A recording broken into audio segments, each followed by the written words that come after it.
আসসালামু আলাইকুম।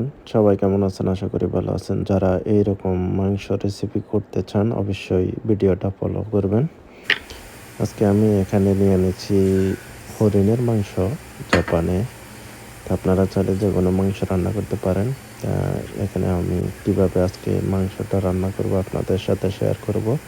তো আমি একটা বড় পেঁয়াজ এক বাটি পেঁয়াজ নিয়ে নিলাম।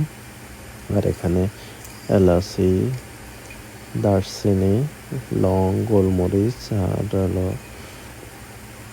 সব মিলাই আমি এখানে দিয়ে দিলাম। আমি এখানে মাংস প্রায় 1 থেকে 1 কিলোর মতো নিয়েছি।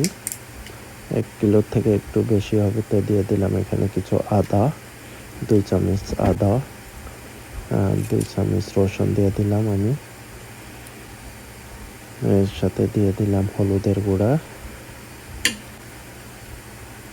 আর মরিচের গুঁড়া।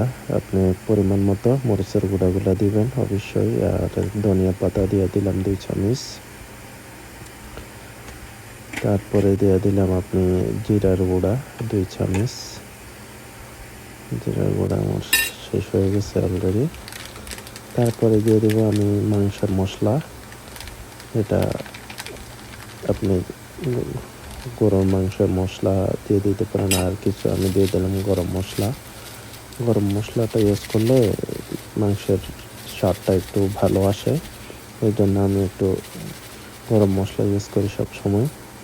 অবশ্যই খেয়াল রাখবেন।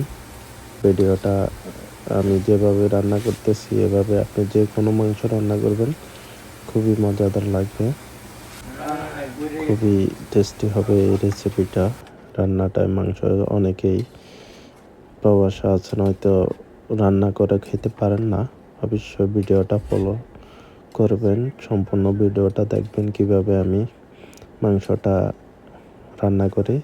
তা আমি প্রেশার কুকারে দিয়ে দেব। তো এখানে আমি তেল দিয়া লবণ দিয়ে সব কিছু মিক্স একসাথে করে একটু পানি দিয়ে প্রেশার কুকারে রেখে দেব, মাংসটা যেন একদম খাওয়ার উপযুক্ত হয়। সময় মতো তুলে নেব।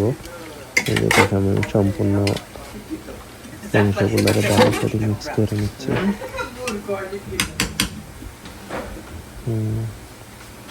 অনেক সুন্দর একটা কালার চলে আসছে।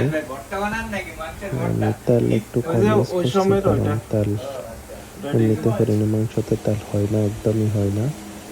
যে দেখেন একটু হয়ে গেছে অলরেডি আমার এই মাংসের রেসিপিটা। আজকে একদম মাখা মাখা ঝোল, খুবই মজাদার একটা রান্না। তাই সম্পূর্ণ ভিডিওটা অবশ্যই সবাই দেখবেন। আজকে এই পর্যন্তই। ইনশাআল্লাহ, আসসালামু আলাইকুম।